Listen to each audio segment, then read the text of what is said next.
ବିଜୁ ବାବୁଙ୍କୁ ଅସମ୍ମାନ ପ୍ରତିବାଦରେ ଧାରଣା।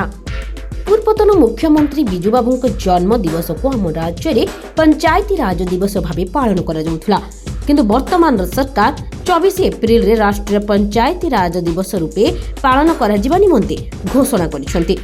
ବିଜେଡି ସୁପ୍ରିମୋ ତଥା ପୂର୍ବତନ ମୁଖ୍ୟମନ୍ତ୍ରୀ ନବୀନ ପଟ୍ଟନାୟକଙ୍କ ନିର୍ଦ୍ଦେଶ କ୍ରମେ ଗଜପତି ଜିଲ୍ଲା ବିଜେଡି ତରଫରୁ ସ୍ଥାନୀୟ କଲେଜ ଛକଠାରେ ଥିବା ବିଜୁ ପଟ୍ଟନାୟକଙ୍କ ପ୍ରତିମୂର୍ତ୍ତି ସମ୍ମୁଖରେ ପ୍ରତିବାଦ ସଭା କରାଯାଇଥିଲା।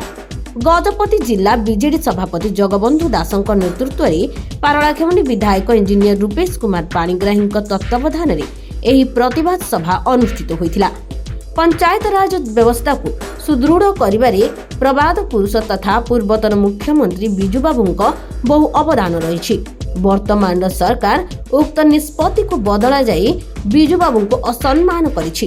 ତେଣୁ ଏହାକୁ ବିରୋଧ କରି ପ୍ରତିବାଦ କରିଛୁ।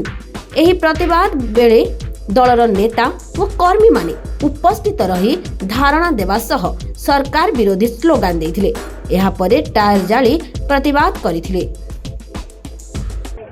ଦେଖନ୍ତୁ ଆଜ୍ଞା, ପ୍ରବାଦ ପୁରୁଷ ବିଜୁ ପଟ୍ଟନାୟକଙ୍କର ଓଡ଼ିଶା ପ୍ରତି ଯେଉଁ ଅବଦାନ ଥିଲା ଏବଂ ସେ ଅବଦାନ ଭିତରେ ଆପଣ ତ ସମସ୍ତେ ଜାଣିଛନ୍ତି, ପଞ୍ଚାୟତ ରାଜ ବିଭାଗ ସେଇଠୁ ପଞ୍ଚାୟତ ରାଜ ଦିବସ ଉପରେ ପାଳନ କରିଥିଲେ ପ୍ରଥମ ସ୍ୱର୍ଗତ ବିଜୁ ପଟ୍ଟନାୟକ। ଏବଂ ଯେଉଁ ମହିଳା ଆନ୍ତର୍ଜାତିକ ଓଡ଼ିଶାର ମହିଳା ସମାବେଶ 8 ତାରିଖକୁ ଯେଉଁ ଧାର୍ଯ୍ୟ କରିଛନ୍ତି ସେ ହିଁ କରିଥିଲେ।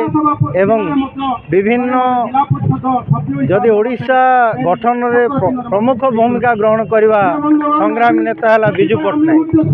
ଆଜି ତାକୁ ଯେଉଁ ଅସମ୍ମାନ କରାଯାଇଛି ସେ ଅସମ୍ମାନ ପ୍ରତିବାଦରେ ଗଜପତି ଜିଲ୍ଲା ତରଫରୁ ଆଜି ଆମର ବିଜୁ ପ୍ରତିମୂର୍ତ୍ତି ପାଖରେ ବିଜୁ ଜନତା ଦଳ ଗଜପତି ଜିଲ୍ଲା ତରଫରୁ ଆଜି ଧାରଣା ଦେଇଛୁ ଆମେ। ନିଶ୍ଚିତ ଭାବେ ଆର ଯଦି କୌଣସି ସରକାର ଯଦି ଆର ପୁନର୍ବିଚାର ନ କରନ୍ତି ତାହେଲେ ଏଇଟା ସବୁବେଳେ ଲାଗୁ ରହିବ, ଏଇ ଚାଲୁ ରହିବ। ଆର ଯେତେ ଦିନ ପର୍ଯ୍ୟନ୍ତ ସମାଧାନର ରାସ୍ତା ବାହାରିନି ସେତେ ଦିନ ପର୍ଯ୍ୟନ୍ତ এই যে বিজু জনতা দলর সংগ্রাম জারি রহব। ধন্যবাদ। আজ্ঞা, যে ডবল ইঞ্জিন সরকার আসলে মিছ কথা কই সরকার ক্ষমতাকে আসলা পরে তাকে ম্যানিফেস্টোর দিয়েছেন সেটা ন পূরণ করে বিজু বাবুকে অসম্মান করে চালছেন। বিজু বাবুকে অসম্মান কলে কণ হব? বিজু বাবু সবুলে সাধারণ জনসাধারণ হৃদয় অনেক, পুরা ওড়িশাবাসী হৃদয় অনেক। তেণু বিজু বাবুঙ্কর লিগাসি কিଏ ওহ୍ଲାଇ ପାରିବେନି।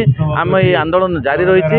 যে অসম্মান করছেন পঞ্চায়েত দিবস ছুটিটাকে বাতিল করছেন সেটাকে আমি বিরোধ করছু।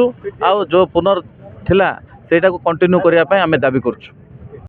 ଦେଖନ୍ତୁ, ଦୀର୍ଘ 30 ବର୍ଷ ହେଲାଣି ଯେଉଁ ପଞ୍ଚାୟତ ରାଜ ଦିବସ ଚାଲିଥିଲା ଓଡ଼ିଶା ରାଜ୍ୟରେ, ବିଜୁ ବାବୁଙ୍କର ଅତୁଲ୍ୟ ଭୂମିକା ଥିଲା ପଞ୍ଚାୟତ ରାଜ ଗଠନରେ, ଯିଏକି ମହିଳାମାନଙ୍କ ପାଇଁ 33% ଆଣିଥିଲେ, ସ୍ୱାବଲମ୍ବ କରିଥିଲେ ମାଆମାନଙ୍କୁ, ଗାଁରେ କାମ ଦେବାର ଦାୟିତ୍ୱ ନେଇଥିଲେ। ସେଥିପାଇଁ ପଞ୍ଚାୟତ ରାଜ ଦୀର୍ଘ 30 ବର୍ଷ ହେଲାଣି ଚାଲି ଆସୁଥିଲା।